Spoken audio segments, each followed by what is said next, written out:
Oh, we're good. Sick, dude. I think they installed a clock right next to where I film. Can you hear it? I'm really hoping you can hear it. That's a problem for another day, I guess. Okay, I feel like today's video is a little bit weird. It was something I thought about and I was like, oh, I wanted to talk about Asian media on Netflix, specifically their role in Asian entertainment. If you guys have favorite Netflix originals, I'm curious to know what they are, so please leave a comment down below. Kinda different from my usual videos, I feel like. I think Netflix does play a really big role in like entertainment globally. The biggest global outreach of any distributor, and Netflix originals are really, really popular. I think that is a space that has some of the most influence when it comes to culture right now. So in terms of popularity, Netflix originals have been a consistent part of the most popular titles on the streaming service. Originals account for over 30% of Netflix's catalog since 2019. In July 2023, original movies and TV shows made up 55% of Netflix's US library. When it comes to Asian entertainment, Netflix is increasing its production of local content in Southeast Asia, including Indonesia, Thailand, and the Philippines. Some of the titles include the Indonesian sci-fi series Nightmares and Daydreams and the upcoming film Abadi Nan Jaya.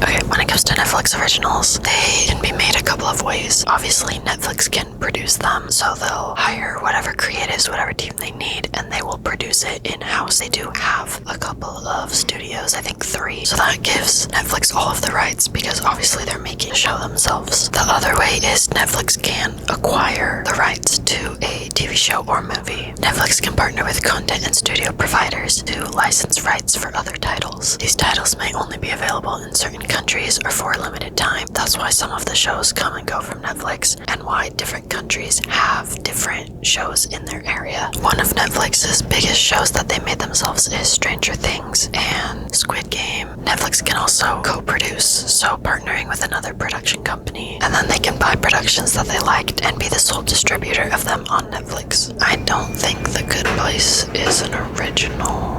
Other shows that you see on Netflix are ones that Netflix buys from other production companies. So an example of that is The Good Place, created by NBC. But what is considered a Netflix original is ones that they either produce themselves or co-produce or become the sole distributor of anything that has that red N on it.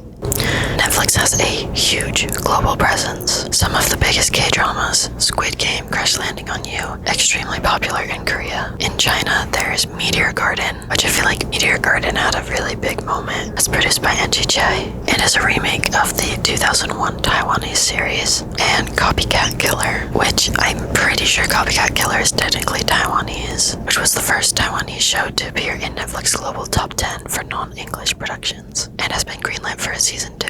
In the Philippines, there's Lolo and the Kid, which is written, produced, and directed by Benedict Meek. There's also Carlo Ledesma's Outside, which is a 2024 Philippine post-apocalyptic, that's some ASMR, drama horror film, and it was produced by Black Cat Pictures. In Indonesia, there's Borderless Fog, which is like an investigative serial murder case drama, and Abadi Nan Jaya, which is coming in 2025. That one's also a zombie apocalypse type show. In Japan, there's Delicious in Dungeon, which is a fantasy anime created by Studio Trigger. That one is a manga adaptation and has been renewed for a second season. There's also Alice in Borderland, which is sort of similar to Squid Game, but in sort of a dystopian Tokyo type trial. I haven't seen that one, but I've heard it's pretty good, and there's 3 seasons. Netflix Japan also does a ton of just live action remakes of animes and different mangas. Netflix in Thailand has Don't Come Home, which is about a mother who has to confront dark secrets when her daughter goes missing. There's also Ready Set Love, which I think I'm gonna watch because it sounds really good. In a parallel universe, female newborns vastly outnumber their male counterparts. As men become rarer, they're hailed as national treasures, and women must win their affections in a government-sponsored competition. Doesn't that sound good? I looked outside and now it's bright and I can't see. So clearly, Netflix has a lot of originals in a lot of countries. They're popular and I think they have a lot of influence over how people perceive cultures. So the real question is, does Netflix help Asian entertainment be produced and shared globally? Or is their large presence shadowing entertainment made by independent and local studios? Netflix is known for having high quality content overall. Of course, not every show is going to be popular or critically acclaimed, but in general, Netflix has pretty good content. The point of Netflix isn't really to highlight lesser known content. As a distributor, they want to gather the best quality content they can find and put it in one place for people to watch and people to enjoy. Netflix definitely hit a pretty good gold mine on their originals. That became what a lot of global audiences would watch. But the thing is, most of their recent originals are actually acquired, not produced. And what I like about that is you get the original voices of the directors and the producers that really shine through on the final product. There's not an overwhelming Netflix culture or Netflix voice. And I think the reason that Netflix pivoted from making so many originals to buying them is because they realized that there was sort of like a Netflix type of show that they were starting to create. Now you get more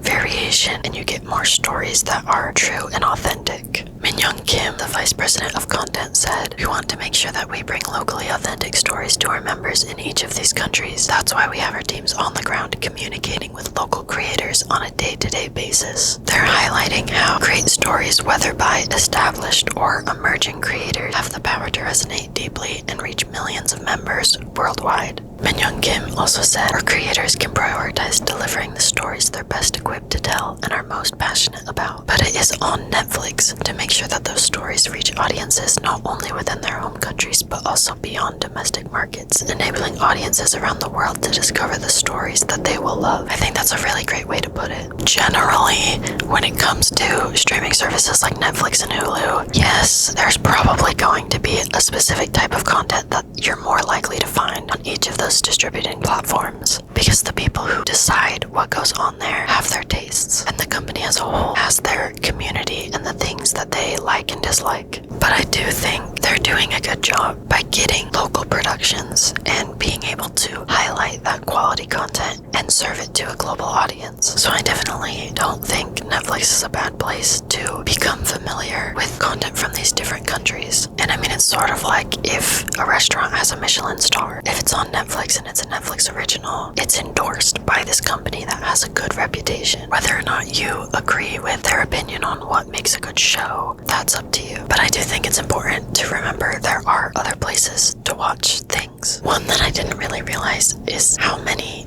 actually produced shows there are on YouTube. If you can find other ways to watch local content, I would invite you to do that. There is so much untapped indie content. There are so many amazing stories, and I think that is a place that is so untapped. But watching these supports smaller indie entertainment companies and supports local content creation. What is nice about Netflix is you know that you'll get really good English translation. Sometimes on lower budget productions, their translations can be a little bit iffy. So I'm not saying like Netflix isn't worth it. I do think there's definitely merit to watching global content on that sort of service. I do hope Netflix continues to buy distribution rights because that supports local studios that are already established. Even with Netflix created content, they still get directors or producers that are from that respected country. So the story can still be told by someone who understands and relates with that perspective more. What I do wish a little bit is that Netflix could be a little more like A24. To pitch an idea or production to Netflix, you have to work through a licensed agent, producer, attorney, manager, or industry executive. And Netflix won't tell you